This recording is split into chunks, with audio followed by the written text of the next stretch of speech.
Los cambios deben provenir desde lo más profundo de nosotros. Bienvenidos a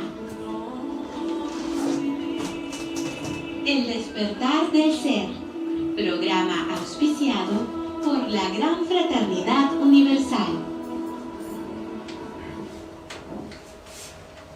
Buenas tardes, amigos del Despertar del Ser.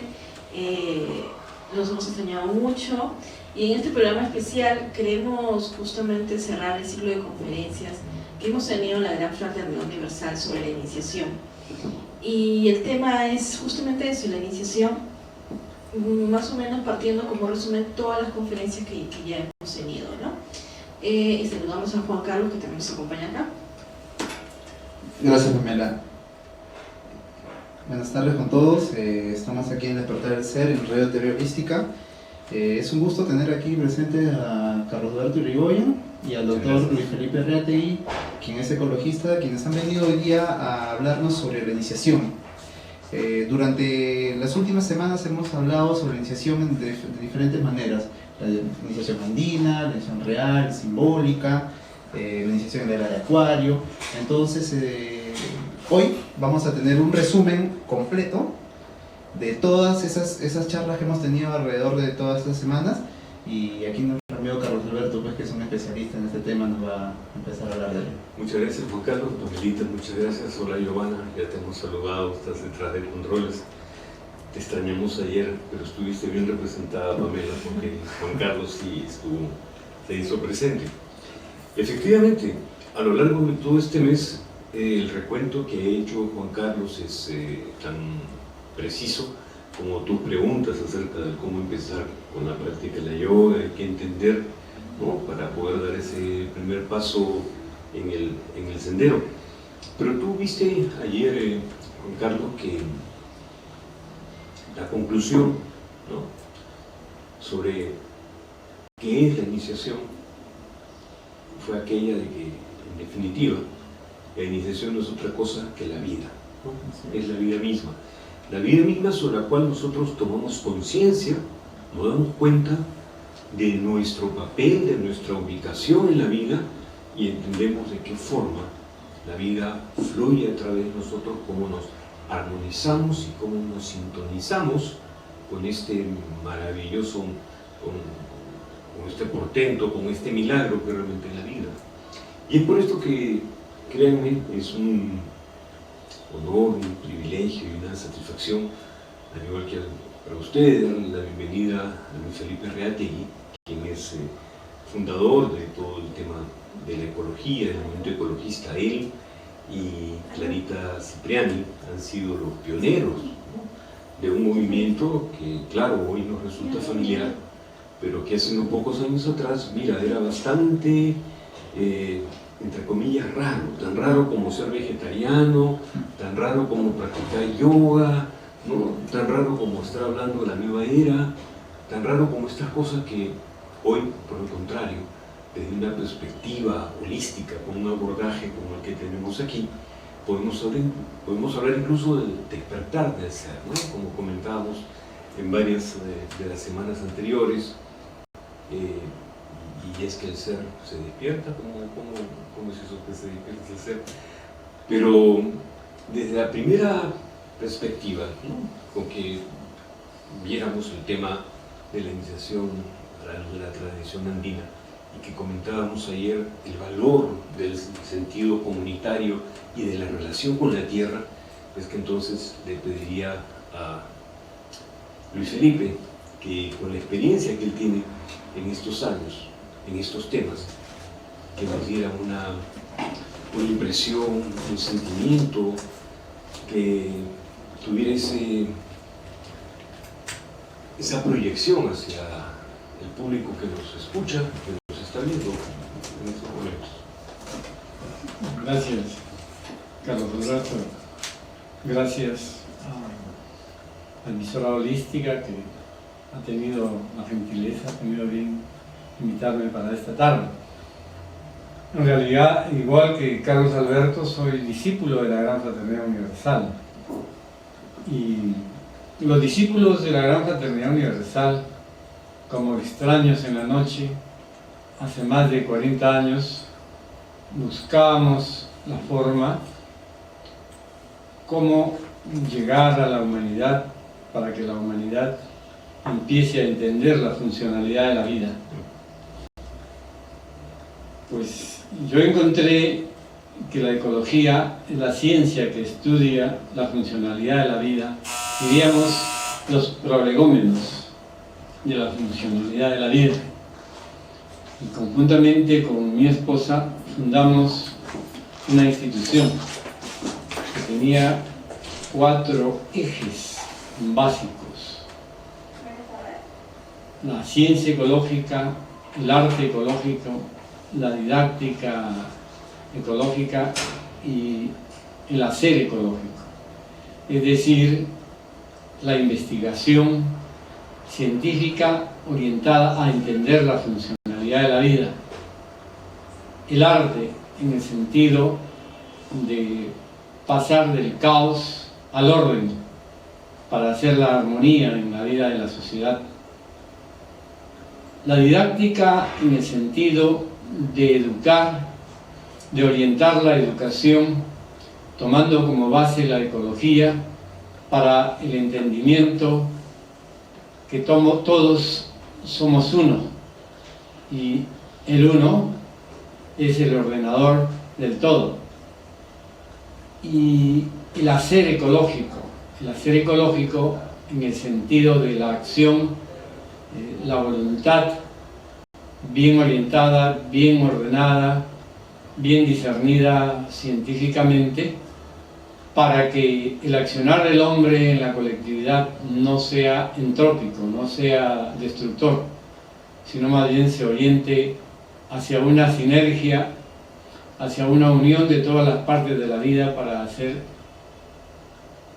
la paz, para hacer el bien, la sabiduría y el arte de vivir armónico. Entonces, para nosotros, presentar la ecología era presentar la funcionalidad de la vida, pero la vida mirándola de una manera más profunda, no mirar solamente la punta del iceberg, del hielo, como decía el doctor Irigoyen ayer en su conferencia, que la humanidad ve solamente una parte, pero el fondo está debajo del agua, refiriéndose al hielo que flota en el mar, ¿no? El iceberg, ¿no?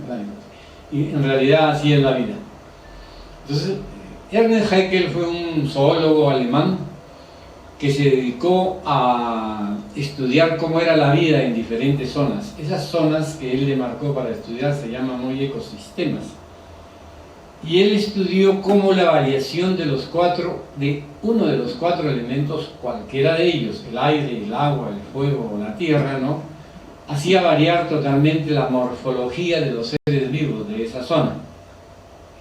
Entonces él, para estudiar y profundizar en el tema, creó esa ciencia que se llama la ecología en 1866. Él crea el término ecología y ese estudio de estudiar la interfuncionalidad de la vida, cómo todos los seres somos complementarios en la funcionalidad. Antes de Haeckel no se conocía eso. Claro que su maestro, porque él fue pues discípulo de una escuela que fundó Charles Darwin, la escuela evolucionista, que fue el que primero que planteó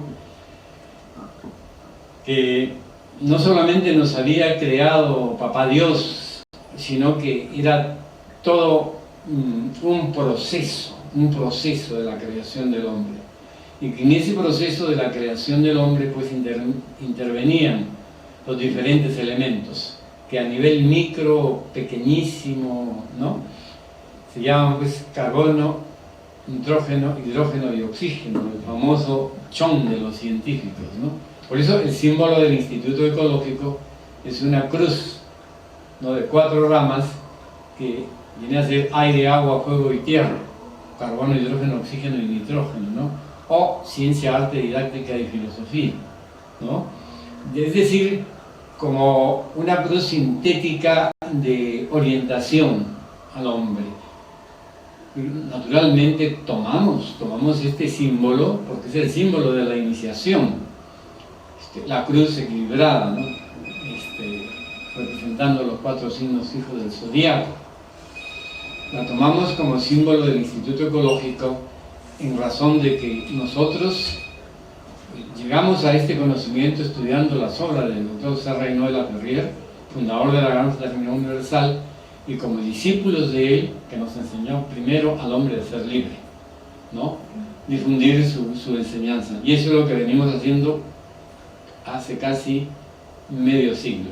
Y lo difundimos en un voluntariado, todos sus miembros, sin cobrar un solo centavo. Estamos para servir a la humanidad. Y una consulta, ¿cómo vinculan la iniciación con la ecología? Bueno, es que la ecología, como decían antes, es el estudio, son los prolegómenos de estudiar la vida. La ecología es el estudio de la vida. Entonces, la vida había estado siendo estudiado en todas sus manifestaciones de una manera analítica, separatista, diríamos, un poco segmentada, o bien segmentada más bien. No se tenía en cuenta las relaciones de una de las manifestaciones con otra de las manifestaciones, de una forma de vida con otra forma de vida. Es decir, la forma de vida mineral, porque el mineral también tiene vida, el vegetal, el animal, el hombre y el que viene más adelante, que es el hombre superior, el hombre universal, el hombre total, el hombre integral, es decir, el hombre inicial. Pero para eso hay que conocer primero, diríamos, el ABCD de la vida. Y eso lo estudia la ciencia analítica, ha llegado a fondo, pero hay algunos otros aspectos, ¿no?, que no hemos estudiado en Occidente, pero sí en algunas civilizaciones como Carlos Alberto, que ha estado varios años en la India en su ejercicio diplomático, y él pues nos dará fe de que en la India se ha estudiado tan profundamente el ser interno que el indio se ha convertido en psiconauta, y el hombre de Occidente ha estudiado tan perfectamente el mundo externo que se ha convertido en astronauta. Pero aquí viene una cosa muy simpática, que cuando los científicos quisieron ir hacia Marte, decían, pero ¿cómo será Marte? Pero si no conocemos a la Tierra, ¿cómo nos vamos a imaginar a Marte, ¿no? Entonces estudiamos la Tierra, y le encargaron a un científico, a Nobel, creo que es el apellido, ¿no?, que escribió la obra Gaia, que son resultados de sus investigaciones científicas sobre la Tierra. Y Gaia pues es el libro que nos demuestra que la Tierra es un organismo vivo. Entonces, pues es el momento en que la humanidad se pregunta, ¿habrá una relación directa entre la Tierra y el hombre? ¿Y será el hombre, diríamos, una neurona de la Tierra? ¿Pensará la Tierra a través del hombre? En fin, hay una serie de preguntas que los que estamos iniciados o preiniciados, que estamos estudiando los prolegómenos de la vida, con una mente libre y con una mente abierta, somos incluyentes de todas las teorías, y la iniciación nos enseña a hacer lo que se llaman las analogías, las comparaciones, mover la mente, comparar las partes del todo, encontrar una relación, y pues, como decía Carlos Alberto, pues ir de una hipótesis a una tesis, a una antitesis, a una síntesis, y luego a una comprobación matésica, viviente, que el hombre, ¿no?, al vivirla, la sienta, la entienda, la comprenda, vea su armonía, su belleza y la presente, ¿no? Eso más o menos. Fíjate, Pamelita, que hoy podemos hablar de cibernautas, ¿no? Y muchos de nuestros oyentes en esta tarde son cibernautas y expertos. Nosotros somos, no somos nativos, ¿no?, de este tiempo, somos más bien como inmigrantes, ¿no?, de esta realidad tecnológica, pero tenemos en nuestro favor el ser los pioneros, ¿sí? Y si se observa lo que comentaba Luis Felipe, psiconauta, ese término que acabo de utilizar con tanta sagacidad y que realmente nos puede motivar a más de una reflexión. ¿Somos psiconautas ¿En qué medida realmente podemos nosotros viajar interiormente, ¿no? Explorar nuestra alma y comprender a través de ese viaje interior el viaje por el universo, ¿no? Así que de esa manera es que sí, hay una relación estrecha, directa entre la ecología y la iniciación, antes que nos corte Giovanna. Ya nos está mirando ya. Ok, entonces vamos a regresar después del corte hablando justamente sobre el tema.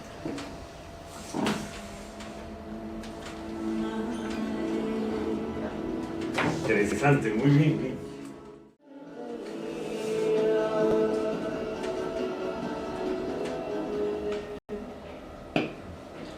Bien, seguimos aquí en Despertar al Ser con nuestros invitados Carlos Alberto Irigoyen y el señor Luis Felipe Reategui, y veníamos hablando acerca del tema general del día de hoy sobre la iniciación, ¿no es cierto?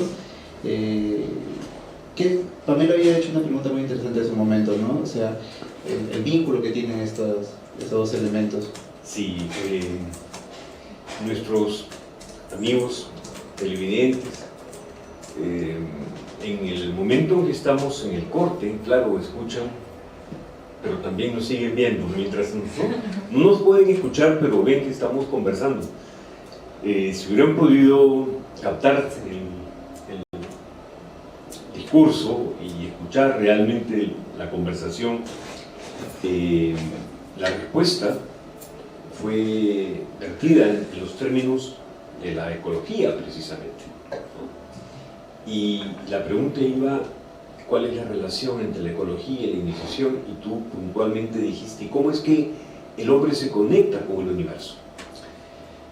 Mira, podríamos hablar desde las 25.920 respiraciones que aproximadamente cumplimos en 24 horas, ¿no? Y el número de años que comprende o que significa un año sideral o el año platónico, ¿no? La correspondencia que se da entre las fases lunares y los momentos de nuestra respiración. Hay una sintonía, ¿sí? y una sincronicidad, y esto ya hemos conversado otras veces, entre nuestros procesos vitales, nuestros procesos biológicos y esos ciclos, o como lo llamaba un autor y fue así publicado, ¿no? Los relojes cósmicos. Es el título de una obra que estuvo en boga, ¿no? Cuando Editorial Planeta todavía publicaba Los relojes cósmicos. Y es a partir de entonces que efectivamente nos dimos cuenta de la existencia de estos así llamados ciclos circadianos, porque son ciclos de aproximadamente 24 horas. Y la mejor prueba de su existencia la tenemos en el famoso jet lag, ¿no? Cuando viajas de un hemisferio al otro, y sobre todo cuando vienes de Japón o vas a la India o a un minuto de Europa, las horas de diferencia, y tú quieres irte a dormir, pero aquí es hora de tomar desayuno. Y eso no es solo una percepción o una idea, ¿no? El organismo reconoce esos ciclos, esos ritmos naturales, ¿no? Hay esa afinidad o esa sincronía entre nuestro cuerpo y el sol y la luna, pero esto puede tener un alcance mayor, ¿no? Puede verse con una profundidad que vaya, que supere el límite de lo anecdótico o de lo trivial, ¿no? La información que, qué interesante, y ahí lo guardas en tu cajón y no le das más uso. No, esto tiene realmente esa matesis, esa aplicación a la que hacía referencia Luis Felipe, ¿no? ¿Cómo es que puedo yo darle a esto un valor práctico? ¿Y cómo es que puedo comprobar si esto que me está diciendo Pamela y que pregunta Juan Carlos y que Luis Felipe, Carlos Alberto vienen aquí hablando, y Rafael, ¿no? y que Daniel, ¿no? Que hemos venido platicando desde hace varias semanas, es real? Hay solo una forma: poniéndolo en práctica, poniéndolo ya no diría en la mesa de experimentaciones, pero al menos en la experiencia directa, ¿no? Individual. De otra forma, esto puede ser: oye, qué interesante, vinieron ¿no? Patitas, y estuvieron hablando de esto, ¿no? Pero, ¿será cierto o no será cierto? Pero, y no se necesita ir a una institución. O sea, Bueno, mira, hay algo interesante que está implícito en tu pregunta, Pamela. Para los budistas hay una triple joya, ¿no? El Triratna, que le llaman, compuesta por el Buda, diríamos, el maestro, por el Dharma, podríamos decirle enseñanza, aunque hay como 29 acepciones diferentes para la palabra Dharma, y la Sangha o la Shanga, que es la comunidad, la fraternidad, el colectivo, ¿no? El colectivo humano en nuestro plano, pero puede ser vital, ¿no? E incluir en ello a los animales y a las plantas desde esa perspectiva ecológica precisamente. Y nos necesitamos unos a otros para poder mantenernos sanos. La salud es un intercambio de energía entre el mundo vegetal y el mundo animal y el mundo humano, y todos sobre la base del mundo mineral. Si no tenemos ese soporte, no pasa nada. Y el aporte maravilloso de las plantas de transformar lo inorgánico en orgánico, ¿sí? Gracias a las plantas nosotros vemos cómo esos nutrientes que vienen de la tierra se unen, ¿no? Con la radiación solar, con el agua, con las condiciones de temperatura, y tenemos un alimento prodigioso, extraordinario. Es como un milagro, no, realmente un milagro, ¿no? Ver una manzana, una naranja, y sobre todo aquí, que la tenemos todo el año y es tan accesible a precios tan cómodos, ¿no? Andate a comprar una naranja a ver en Europa o en Japón cuánto te va a costar una naranja, ¿no? Y aquí la podemos consumir. Y es obra de qué, cómo llega, y cómo podemos nosotros entonces entender que hay una parte del universo presente en la creación. Es decir, esta idea de que el todo es algo más que la suma de las partes, que fueron los griegos, de Aristóteles, el primero en que lo enuncia de esta manera, corre en doble vía, ¿sí? Tanto el todo tiene su sello en la parte, como la parte también tiene su presencia en el todo, ¿no? Y sí, nosotros solamente somos 4 en este ambiente, 5 con Giovanni, no sé quién está por allá afuera, pero este lugar tiene sentido gracias a nosotros 5, que más de 30 millones estén ahora en todo el Perú y apenas 8 en Lima, ¿no? Lo mismo sucede a una escala planetaria, a una escala mayor, y todos somos igualmente importantes e igualmente necesarios. Ese darse cuenta de cuál es la posición que ocupa uno y qué es lo que se espera y qué es lo que se necesita, eso es la iniciación. Más allá de los títulos, más allá de las formas, más allá del reconocimiento o del no reconocimiento que pueda sostener. Claro, justo ayer en la charla usted decía, ¿no? De que no hay que reconocerse como iniciado, no necesitas que alguien te reconozca, tú eres iniciado, ¿no? O aquel es iniciado, sino sentirse, vivir como iniciado, o sea, tener la esencia, cambiar, modificar actitudes, modificar maneras de ver las cosas, de comer, en fin, sincronizarse con el planeta, con todo, con el todo, ¿no? Y no necesariamente que alguien te reconozca como tal en un sitio determinado, sino no necesitas un cartel que diga claro. soy iniciado. No, vivir es la vida. Sí. Es tu conducta. Exacto. ¿No? Es la mejor evidencia. O sea, yo no necesito decir que no estoy haciendo gimnasia psicofísica en estos días. Es evidente que no lo hago. Estos días no. Pero también es evidente que sí, hay algunas asanas de yoga que sí. Todos los días en algún momento la voy a practicar. Y lo hago porque, mira, Gandhi decía justamente eso, ¿no? Así como una persona encuentra un momento durante el día para tomar sus alimentos, debe encontrar un momento para practicar sus ejercicios de yoga, sus asanas. Y mira, todos, no importa cómo ocupados estemos, ¿no? Hay un ratito en el día que vamos a tomar, aunque sea agua, y a comer una galletita, algo que nos sostenga hasta que podamos o almorzar o comer con tranquilidad, o tomar un buen desayuno. Es exactamente igual. Es una necesidad. Ah. O sea, ya cuando eres iniciado se convierte básicamente en una necesidad, es un hábito prácticamente. Como estamos vivos, y para mantenernos vivos, necesitamos en primerísimo lugar tú, ella, él, nosotros, todos los elementos, respirar. Si no respiramos y no continuamos respirando, sonamos, ¿no? Exacto.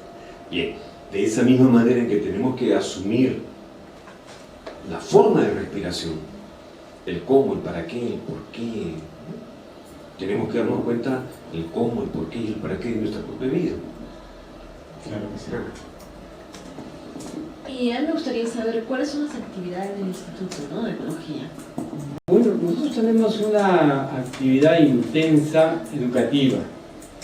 Desde que se fundó el 18 de enero del año 93 el Instituto, diríamos, comprendimos que lo más importante era llegar a los profesores. Y organizamos programas de 6 meses, todos los días sábados, para explicarle al magisterio, para que ellos a su vez a los alumnos, ¿no?, los nuevos paradigmas que estaban viniendo del futuro. Porque no es que vamos al futuro, el futuro está viniendo a nosotros. Diríamos, en esta era de Acuarios, nuevos fotones están iniciando a toda la humanidad. Por ejemplo, yo enseño el curso de negociación internacional en la universidad y estudiamos pues los requisitos, ¿no?, para negociar, ¿no? Y por ejemplo, ahora entendemos que de una conducta entrópica, egoísta, donde uno que iba a negociar con otro buscaba estar mirándolo ahí como a su presa y comérselo. Y el enfrentamiento, La colisión. Y del choque. Y del choque, ¿no? Y salir él con su objetivo, aunque feliz. el otro quede ahí muerto, ¿no? Pero sin embargo, ¿no?, ya en estos últimos años viene una luz, la sinergia, donde se entiende que aquel que fue devorado por el negociante, por la otra parte que quiso comérselo, ¿no?, se da cuenta que el otro lo engañó y lo demanda. Le hace su juicio, impide que se continúe realizando el negocio y ambos pierden. O sea, en una actividad entrópica, ¿no?, egoísta, los dos pierden, no se hace el negocio. Entonces, la sinergia viene diciéndote, es necesario que ambos colaboren, que en una negociación ya no sean rivales, sino que uno vea el interés del otro y el otro vea el interés de uno. Y ambos ganan, ambos se van felices, ambos se van ganando. ¿Eso de dónde viene? Eso es un imperativo cósmico ahora, pero primero hay que pasar por la empatía, ¿no? Ponerse en el lugar del otro, ¿no? Ponerse en el lugar del... Eso ya lo tenemos en el pensum universitario, ¿no? Esto que hace años hablábamos y nos decían que estos son locos, ¿no? Ahora ya está en el pensum. Es decir, como que toda la humanidad se está iniciando, como dice la Biblia, pues en los tiempos futuros, ¿no?, la luz será para todos, la iluminación colectiva. Y si tú callaras, hasta las piedras clamarán. Así es. No podíamos entonces quedarnos callados en esa época, hace 40 años, menos lo vamos a hacer ahora. Y mira que cuesta, cuando tú hablas y dices cosas que en su momento no son comprendidas, te pasan después la factura de alguna manera. De alguna manera, ¿no? sí, sí. Te inventan cosas que no dijiste, te achacan cosas que tampoco hiciste, pero ya no importa. Y eso lo comentábamos aquí sobre el teorema de Thomas, ¿no? Toda situación que se enuncia como real funciona como si fuera real. Entonces ya no importa. Si es cierto o no es cierto, no han dicho. Algo debe haber, algo debe pasar. No me salvé. Pero es absolutamente cierto lo que está diciendo Felipe. Sí, lo acabamos de ver, lo estamos viendo, dos actitudes de dos países respecto a un litigio, una situación marítima en el área del Caribe. Dos enfoques diferentes. Allí están clarísimas esas épocas y las actitudes. Y por otro, una respuesta en la que se anticipa que hay una maduración y hay una madurez, ¿no? Y hay un cambio positivo muy propio de este tiempo, pues que no podemos vivir de espaldas al universo, ¿no? Porque si no nos demos cuenta la gravitación y los campos magnéticos nos afectan. Y en palabras simples, ¿cómo un ser humano se puede acercar a la naturaleza de manera armónica, ¿no? Porque estamos en la naturaleza, pero... Mira, de una manera armónica, ¿cómo? lo primero que les enseñamos en el Instituto Ecológico es a respirar. Pero primero le decimos, mire, usted no crea lo que le venimos a decir, ¿no? Niéguelo. Yo le traigo afirmación de color blanco, como es mi ropa de hacer yoga. Usted que ha venido, precisamente le decía al que me hizo la pregunta, ¿no?, que viene con negro. Lo suyo es verdad, el color negro y el mío blanco mío, pero si juntamos el blanco con el negro sale el gris. O sea, se hace una unión. Si yo digo que esto es así, usted niéguelo, pero no se quede en la negación, sino acérquese, y se acerca practicándolo. Entonces yo le digo, aprenda, mañana usted, antes de levantarse, allí nomás en su cama, haga 6 respiraciones lentas y profundas hasta la zona debajo del ombligo. Al día siguiente, haga 7, al otro día 8, pero no deje de hacerlos. Llegue a 30, cuando llegue a 30 usted se queda con 30 respiraciones, va a ver lo que le pasa en un mes. Si usted en un mes no se siente mejor, no se siente con vitalidad, con energía, con ganas de vivir, con ganas de realizar mejor la vida, Venga y demándeme. Aquí estoy. sí, sí, y funciona, ¿no? Entonces, La respiración, ¿y qué otra cosa sería? la nutrición, Alimentación. Alimentación. Alimentación y cultura, contamos Claro. y cortamos. y estar atento para controlar a la loca de la casa, Ah, la mente. la mente. Y la mente. Entonces dejamos en la mente Sí, para conversarlo es bien amplio. al regreso. Al Sí, regreso de la nos mente. vamos Perfecto. justamente al corte. Sí, sí, sí. Oye, no nos hemos puesto de acuerdo, ¿eh? Bueno amigos, regresamos y justamente estamos consultando a Luis Reategui sobre los pasos simples, ¿no?, para poder acercarnos a la naturaleza. Y nos quedamos en la mente, ¿no? ¿Cómo hacer para calmar esa mente? Bueno, hay que conocer realmente la funcionalidad de la mente, ¿no? Hay que conocer la funcionalidad de la mente. Pero es mejor conocer la totalidad del hombre. Entender que el hombre se relaciona con el mundo externo a través de los sentidos. Los perceptores sensoriales varían de acuerdo al estilo de vida de cada una de las personas. Por ejemplo, hay personas que no pueden tomar café sin azúcar, lo sienten muy agradable. Yo lo siento el café muy agradable y de hecho yo tomo varias tazas de café al día sin azúcar. Sin azúcar, claro. O sea, hay una diferencia de mis perceptores gustativos. Y así, cada uno de los perceptores del ser humano hace que el ser humano sea o visual, ¿no? Visual o Auditivo. ¿no? O táctil. Olfativo, táctil. Entonces, hay diferentes formas realmente de comunicarse.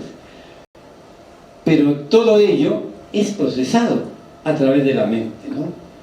Viene a través de los perceptores sensoriales, llega a la mente y la mente responde. Entonces, lo importante, y aquí hay una disciplina de la yoga, por eso la yoga es la principal disciplina ecológica, la que enseñamos nosotros. Porque en la yoga está una de las principales disciplinas, el control de los perceptores sensoriales. Y el control de los perceptores sensoriales va precisamente por entender cómo funciona el mundo de los perceptores sensoriales, desde la parte, diríamos, estructural que se ve. Por ejemplo, se dice en yoga, fundamentalmente, que hay que respirar por las fosas nasales. Y a los alumnos y los médicos en la universidad, las primeras clases me porfiaban que no, que se puede respirar por la boca, y me dan teorías que son ciertas, pero todo es cierto en determinado nivel. Pero digo, analicemos que aquí están los vellitos. y la respiración lenta hace que vaya entrando el aire a una temperatura que no va a dañar los pulmones, los bronquios, ni nada de eso, ¿no? Entonces, allí nosotros entramos, diríamos, a un entendimiento de cómo hay que funcionar naturalmente. Dirigir el aire hacia la zona de las neuronas, hacia la zona cerebral incluso, porque el aire puro alimenta de una manera pura las neuronas cerebrales que realmente no reciben una buena alimentación porque la sangre llega escasamente al cerebro. Entonces están las asanas de la yoga, ¿no?, para irrigar, ¿sí?, para irrigarlas. Entonces, con una buena alimentación ya responde a la naturalidad de la vida, ¿no?, a la naturalidad del conocimiento que tenemos de la vida. Entonces, al no haber interferencias en la funcionalidad neuronal, no hay interferencias, uno capta de una manera mejor, más natural, la simpleza del universo. Entonces, es otra de las formas, ¿no?, de cómo empezamos nosotros al control de la mente. Naturalmente, como somos conscientes que la mente es manejada por el ser interno, por el verdadero ser, ¿no?, el verdadero ser, al tener limpia todas estas estructuras neuronales de lo que en yoga se llama los chakras, ¿no?, permite que uno dirija a la mente y no la mente lo dirija a uno. Cuando está interferido el organismo, estamos, diríamos, un poco subidos, ¿no?, un poco alejados, diríamos, ¿no? Es precisamente el aspecto emotivo el que mueve la mente. Y por ejemplo, nosotros hacemos que los alumnos, ¿no?, controlen su mente a través de ejercicios simples. Imagínese usted, ¿no?, cómo ha venido hasta este local, ¿no?, para practicar. ¿Qué pasó? ¿Qué hubo en la puerta? Nadie ha visto qué hay en la puerta de ingreso a la universidad. Nadie ha visto qué hay en la puerta de entrada del aula. Nadie se ha percatado de lo que pasó en el transcurso que vino de su casa a la universidad. Pero cuando empieza uno a dirigir la mente, ¿no?, hacia, diríamos, hacia atrás, y le digo, por ejemplo, imagínate el día que se ha muerto tu papá, tu mamá, tu esposo y tu hijo, ese ser inmediatamente se transforma todo y se pone totalmente triste y enfermo. Si le digo, imagínate el momento más feliz de tu vida. Estuve dando un programa de coaching en la Universidad Villarreal a los directivos de la universidad, ¿no?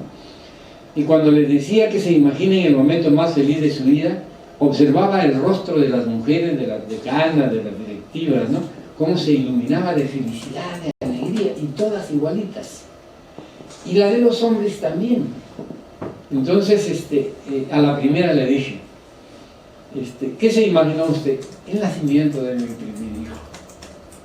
Usted también, seguramente, el nacimiento también. Usted también, todas las mujeres, era su momento más feliz, ¿no?, cuando había nacido su primer hijo. Y la cara se ponía de felicidad, disfrutaban. Yo los demoraba un poco allí para que disfruten de la alegría, ¿no?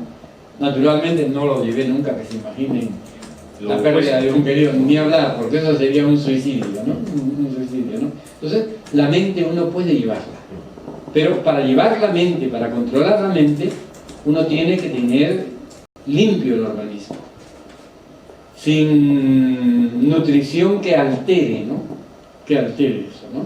¿Tú te acuerdas, Juan Carlos, que la semana pasada nos preguntabas y comentábamos acerca de la conferencia de Rubén Guevara sobre el yama, el niyama, las asanas, ¿no?, el pranayama, el pratyahara, el dharana, el dhyana y el samadhi, ¿no?, los 8 pasos?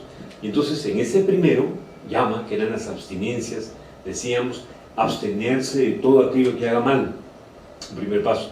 Pero en el segundo era hacer todo aquello que te haga bien. ¿Sí? Entonces no simplemente es cuestión todo aquello que te haga bien. ¿A qué se refiere? A comer aquello que te sea nutritivo y no solamente que te satisfaga el placer, ¿no? del gusto y del olfato, como esto porque me gusta, no como esto porque me hace bien y lo necesito, y tengo tendencia, ¿no? a eliminar o a no asimilar en forma suficiente el calcio, la vitamina B, necesito un cierto suplemento, ¿no? O tengo un mayor consumo porque mi actividad es básicamente intelectual, entonces necesito un tipo de alimentación diferente, ¿no? en la que quizás la cantidad de glucosa no sea tanta, ¿no? y quizás los carbohidratos podríamos también dosificarlos un poco mejor y buscar una alimentación equilibrada de acuerdo a nuestras propias necesidades orgánicas. Entonces, abstenerte de lo que te haga mal, pero al mismo tiempo hacer aquello que te resulte beneficioso. Claro, y ahí estaríamos viendo más bien una cuestión de conocimiento propio, ¿no? O sea, saber qué necesitas, hacia dónde vas, y viéndolo del lado de la iniciación, o sea, tendríamos que empezar por la alimentación, que vendría a ser en este caso parte de lo que usted dice, ¿no? De alimentarse bien, dejar de comer alguna cosa, por ahí grasas, cosas que no te hacen bien al organismo. Y el otro lado, en el lado de la educación, para poder iniciarse una disciplina, estudio. un hábito de lectura, un hábito de estudio, un hábito de lo que hacemos aquí, ¿no? Reunirnos y ponernos a conversar y tener un encuentro en la palabra. Nuestra lengua oficial, el quechua, junto con el castellano, qué rica y qué interesante, ¿no? Cómo nos da ese término que nos invita y nos expresa el encuentro en la palabra, el encuentro en el hablar, ¿no? En esto que estamos en el diálogo. Esto también es una disciplina. Todos tenemos un espacio para hablar, ¿no? y vamos midiendo nuestro tiempo y nuestra respuesta para que los dos también puedan participar. Bueno, eso también. De hecho. Hay algo muy importante, si me permiten, por favor. Es importante, miren, cuando yo tenía 10 años, ya era un ratón de biblioteca. Me acuerdo mucho que iba a la biblioteca del Club Unión y Patriotismo de Chiclayo, y había un señor que, ahora que lo veo, lo veía como un gigante, parecía un alemán, ¿no? Me veía llegar y me obsequió un libro que se llama Las Conferencias Teosóficas de Swami Vivekananda. Las primeras conferencias que dio, yo tenía 10 años, lo leía, realmente no entendía, me quedó en la mente la idea del vegetarianismo, ¿no? Pero no entendía, ¿no? Continué leyendo y encontraba algo por aquí, algo por allá, algo por allá, y algo por allá. Realmente no entendía. Iba de un lugar a otro. Pero llegó un momento en que me encontré con mi gurú. Y él lo único que hizo fue darme unos cuantos consejos, unos cuantos lineamientos. Camine usted por donde su ser le diga, y camine libremente. Eso es muy iniciado. Camine usted libremente. Difunda lo que usted vaya aprendiendo. Pero realmente, fíjense ustedes, si no hubiera conocido a ese hombre, a mi gurú, yo no me hubiera encaminado en el sendero. Y eso es para toda la humanidad. Tener un gurú no quiere decir estar permanentemente con el gurú, sino el contacto inicial, y de repente se ven ahora y ya no se van a ver dentro de 5, 10 años, 2 años, lo que corresponda. No importa, es eterno. Lo que corresponda, pero allí empieza. De que lo más importante para la iniciación es tener un gurú, tener un maestro, tener un orientador. Un guía. Y en ese camino de iniciarse, ¿se puede tener varios guías, varios gurús? Conforme tú vas avanzando, efectivamente, el maestro que tú tenías en la primaria o que tuviste en el jardín no es el que vas a tener luego en la universidad ni en el posgrado, ¿sí? Pero la imagen, el concepto, eso es permanente.